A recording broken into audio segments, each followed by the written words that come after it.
Eh bien, bonjour à toutes et à tous et bienvenue dans un nouvel épisode de Rupture qu'on va consacrer aujourd'hui à l'invasion allemande en URSS. On est donc en juin 1941. Alors Thierry, une invasion qui a énormément surpris Staline, l'a frappé de stupeur. D'ailleurs, il a disparu pendant quelques jours.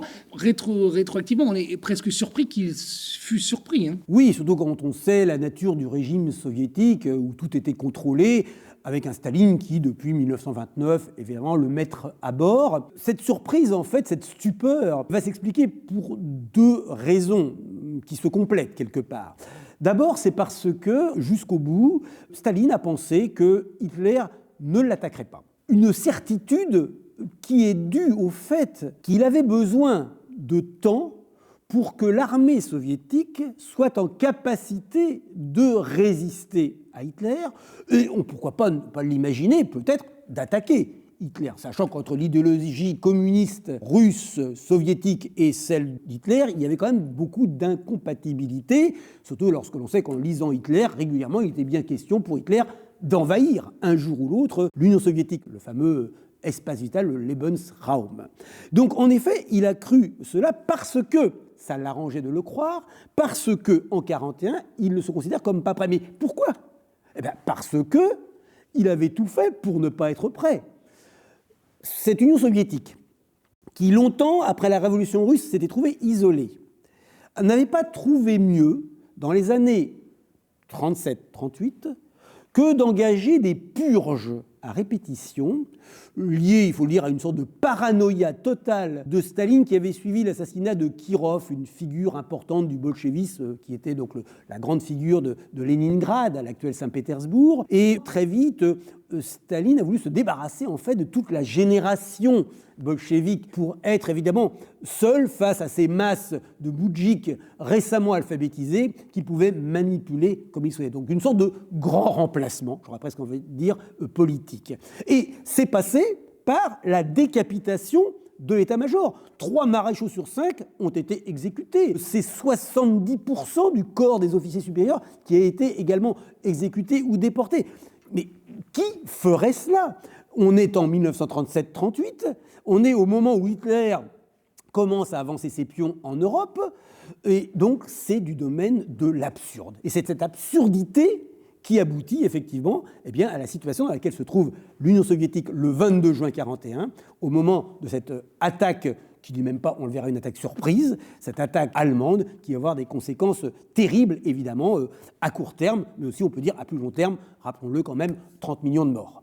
Et alors, on va revenir un petit peu sur tout ce qui a précédé, aussi sur le plan diplomatique, avec ces retournements d'alliances complètement stupéfiants, avec en août 1939, juste avant le déclenchement de la Seconde Guerre mondiale, ce pacte germano-soviétique qui va sidérer le monde. Alors effectivement, le point de départ pour comprendre ce qui se passe en 1941, cette fameuse surprise, cette attaque allemande, surprenante pour Staline, il faut bien dire, et pratiquement que pour Staline, ça repose en effet sur une alliance, un pacte, je dirais, avec le diable. Ce fameux pacte de non-agression signé effectivement par Molotov et von Ribbentrop, les deux ministres des Affaires étrangères de l'URSS, bien sûr, et de l'Allemagne. Quelque chose qui, bien sûr, est apparu aberrant, mais qui ne l'est pas tant que cela. Alors, il faut rappeler quand même que le parcours de l'Union soviétique est quand même un petit peu particulier. C'est un État, un pays qui se retrouve au banc des nations à l'issue de la Première Guerre mondiale, à tel point d'ailleurs que les grandes puissances occidentales avaient même tenté de le faire chuter en soutenant une opposition, ce qu'on appelle souvent les armées blanches. Ça n'avait pas fonctionné, finalement l'Union soviétique s'était sauvée de cette situation, mais elle était seule. Il est intéressant de noter que le premier allié que va se faire l'URSS, c'est l'Allemagne. L'Allemagne qui est vaincue, qui est aussi un pays paria quelque part, et donc à Rapallo, en 1922, en marge de la conférence de Gênes, des accords vont être passés entre les deux pays. L'Allemagne recevant bien sûr beaucoup de matières premières, bien entendu, de la part de l'URSS, et l'URSS récupérant bien sûr du savoir-faire, puisque des politiques que les communistes, les bolcheviks vont mettre rapidement en place, c'est une politique d'industrialisation rapide pour se doter, entre autres, d'un outil militaire valable. Et donc on va avoir cet échange de bons procédés. Et en plus, comme les Allemands ont été désarmés, eh bien ça leur permet de s'entraîner discrètement, évidemment, en Union soviétique. Donc une sorte de deal assez étonnant qui se met en place à ce moment-là. Bon, les choses vont évoluer, effectivement, on sait que l'Allemagne va progressivement être intégrée dans le concert européen, Locarno, 1925, et j'ai envie de dire que même l'URSS va connaître aussi un retour en grâce. Parce que rapidement, on va se rendre compte qu'il faut quand même rétablir des relations avec ce pays. C'est d'ailleurs le Royaume-Uni de Grande-Bretagne qui ouvre la marche. Et puis, les choses vont prendre, je dirais, un nouveau stade, vont arriver dans un nouveau stade lorsque, en 1933, Hitler arrive au pouvoir. Donc là, évidemment, c'est quelqu'un qui, par définition, veut en découdre avec l'Union soviétique. Donc évidemment, là, les choses changent complètement. Ce seront les politiques de front populaire, bien entendu. Ce sera l'intervention, bien sûr, de l'Union soviétique en Espagne, du côté des républicains espagnols contre les fascistes de Franco. Bref, on connaît toute cette histoire-là. Elle est très importante. Et donc, quelque part, ça permettait à l'URSS d'intégrer un nouveau réseau diplomatique, finalement antifasciste, qui était tout à fait valable, d'autant plus que, dans le même temps, Hitler sortait de plus en plus les griffes. Donc, telle était la nouvelle situation. Elle est incarnée par Maxime Litvinov, qui est la grande figure qui dirige vraiment les affaires étrangères à cette époque-là. Et puis, pourtant, cette situation va connaître un coup d'arrêt brutal lorsque, en 1938, alors qu'il est question de savoir s'il faut donner ou non à Hitler les Sudètes, un territoire qui faisait partie de la République de Tchécoslovaquie, une alliée de la France, et aussi d'ailleurs qui avait signé des traités justement avec l'URSS, lorsque, on le sait, la Grande-Bretagne, le Royaume-Uni et la France vont se dégonfler, la politique d'appeasement de Chamberlain, qui préfère céder à Monsieur Hitler, un homme, on le sait, très raisonnable, qui tiendra certainement sa parole, et qui, comme il l'a dit, n'ira pas plus loin. Il l'a dit d'ailleurs sur un petit papier, ce fameux le papier sur lequel brandit Chamberlain quand il revient, la paix de notre temps. Et alors là, les soviétiques, à commencer par effectivement Staline, se sont posé des questions. Et puisque les Occidentaux cèdent aussi facilement à Hitler, que Hitler est anti-bolchevique, ça veut dire surtout qu'ils vont se retrouver avec une guerre sur le dos rapidement. Et c'est là qu'il faut bien sûr réintroduire ce que nous avons dit tout à l'heure, cette politique absurde qui a consisté de la part de Staline à anéantir son armée. Alors, quand je dis son armée, bien sûr, l'armée reste importante, mais elle est mal encadrée, encore à ce moment-là. Il y a des retards aussi sur le matériel, avions, blindés. Et puis, depuis qu'Hitler est au pouvoir, les relations avec l'Allemagne ont chuté. Donc là, il y a aussi un manque en termes de savoir-faire. Il faut effectivement du temps. Et là, le temps est important pour Staline, donc il ne peut pas se permettre, évidemment, une guerre avec l'Allemagne. Et donc, c'est bien sûr dans ces conditions-là, surtout après que le 15 mars 1939, Hitler ait achevé de détruire la Tchécoslovaquie, que, évidemment, rapidement, Staline choisit son camp. Il va se rapprocher d'Hitler. Une manière aussi de faire jouer chez Staline cette idée que, et c'est pas nouveau, que, en fait, si les puissances capitalistes se font la guerre, c'est tout bon pour la révolution internationale, car je rappelle que depuis les révolutions russes, seule l'URSS est passée, bien sûr, au socialisme. Donc c'est une façon de pouvoir peut-être exporter ou relancer l'exportation, effectivement, de la révolution. Donc cette alliance, elle est très opportuniste, évidemment, pour Hitler, évidemment, puisque pour Hitler, c'est la certitude de ne pas avoir un deuxième front à gérer. Pour Staline, c'est en tout cas une pause qui lui permet de continuer à tenter de réorganiser cas un cas, effectivement, ses forces militaire. Et c'est donc ce qui va se produire. Derrière cela, on le sait, il y a l'invasion de la Pologne, 1er septembre 1939, car tout ça, bien sûr, est lié. Il y a un protocole secret. Donc, un morceau de Pologne reviendra, bien sûr, à l'URSS. C'est un moyen aussi, et c'est le deuxième point important, au-delà de la sécurité, un moyen de retrouver tous les territoires, ou une partie des territoires qui avaient été perdus. Alors, on va faire simple, mais effectivement, dans les années qui vont suivre, 39 jusqu'à 40, l'URSS va récupérer les pays baltes, va même tenter de récupérer la Finlande. Bon, là, elle va se casser les dents sur la Finlande. C'est la fameuse guerre de l'hiver 40, qui est une catastrophe, 39-40, je veux dire, qui est une catastrophe pour l'armée soviétique, qui gagne, mais à peine, et qui est obligée quand même de signer un traité, même si elle récupère quelques territoires. C'est pas ce que j'appelle une vraie victoire. Et surtout, les Allemands se disent, vraiment, cette armée rouge, elle est vraiment pas bonne. Bon.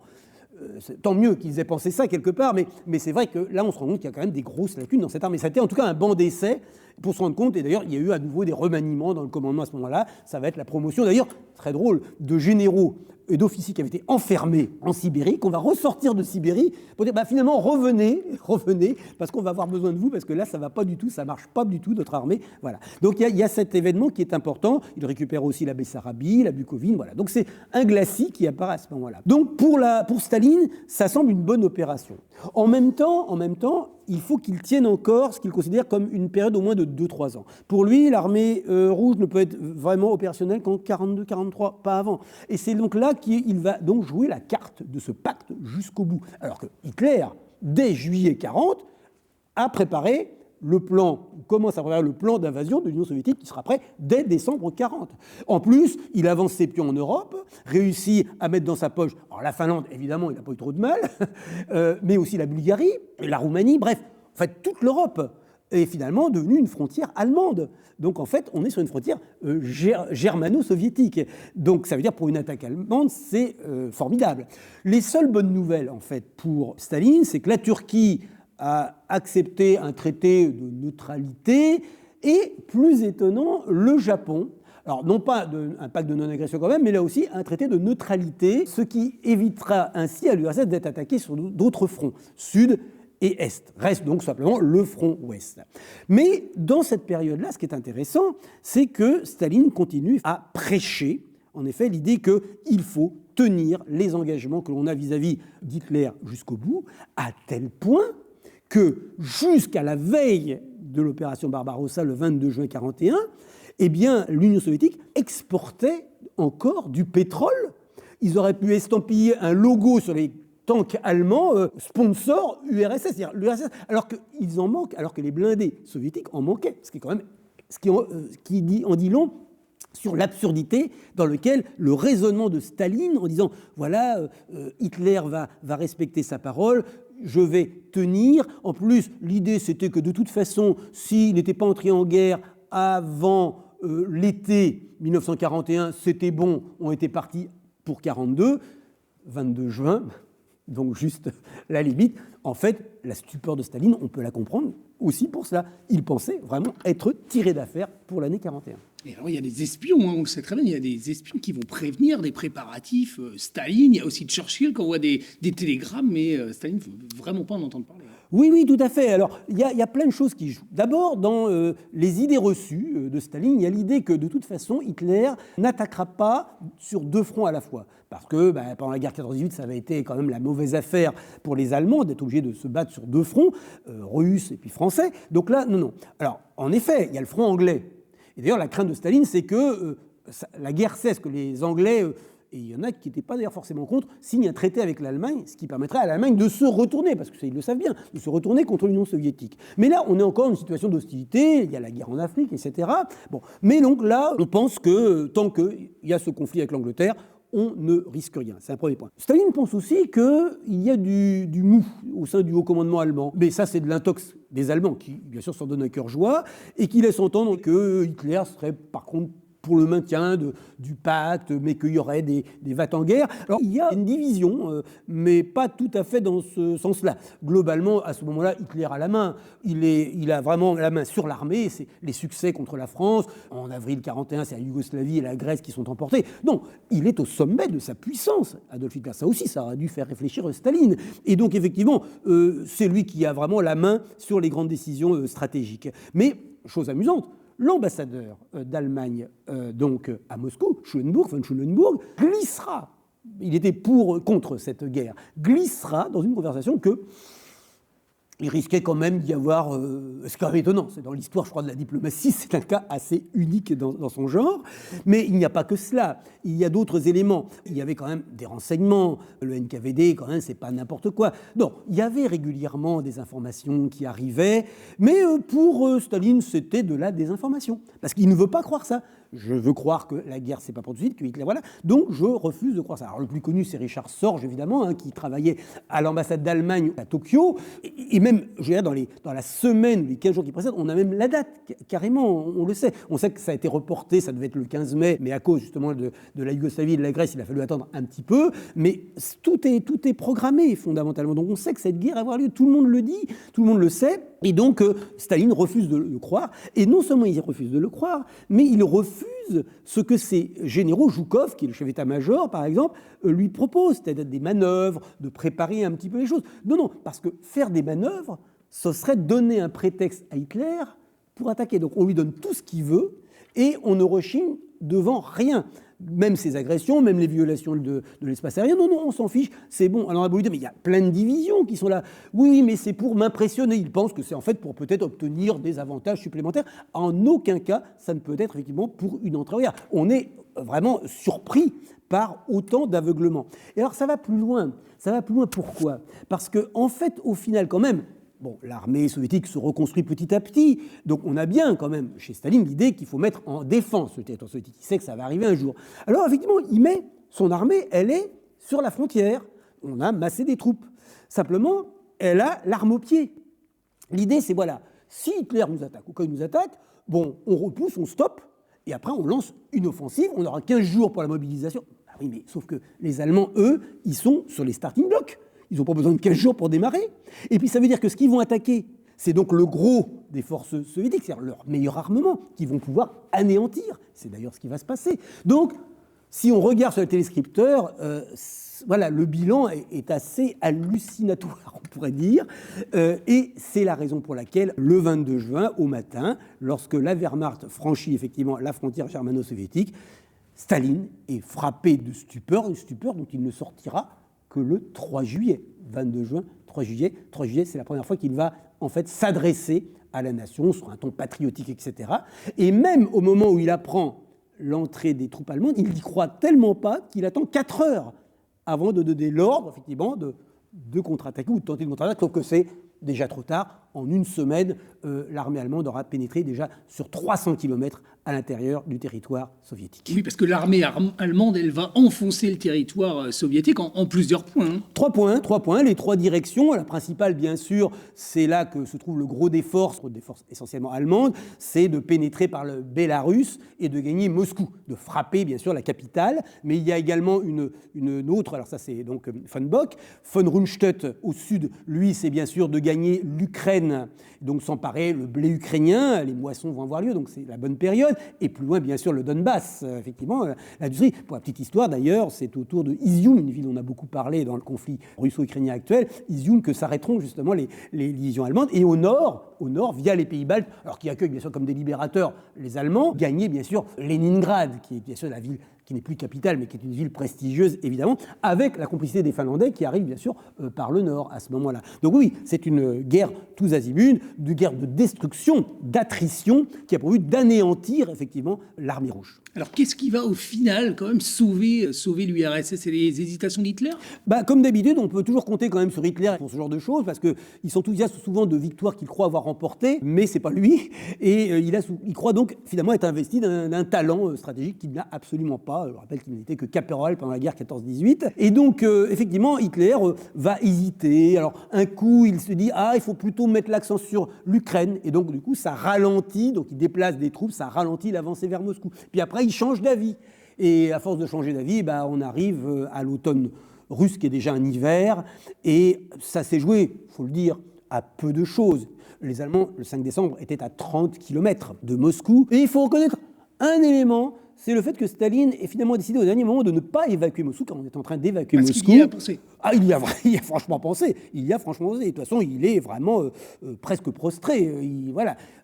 Heureusement, effectivement, on pense que c'est Zhukov qui a pu le convaincre de cela. Il va rester, ce qui va un peu galvaniser peut-être la résistance, en effet. Et là, les froids sont tombés à -30. Et là, évidemment, le carburant gèle. Et là, c'est la fin de l'offensive. Et en plus, comme Hitler veut s'acharner, il relance. Donc il affaiblit encore plus ses troupes, à tel point d'ailleurs que certains de ses généraux vont se tenter de le contredire, et ça leur vaudra d'être mis de côté. Je pense entre autres à Guderian, un de ses meilleurs généraux, qui sera donc désormais totalement sur la touche. Est-ce que l'URSS et Staline vont un petit peu tirer les leçons de ce qui s'était passé le 22 juin 41? Oui et non, parce que l'année 42 commencera pas très très bien en fait pour les soviétiques.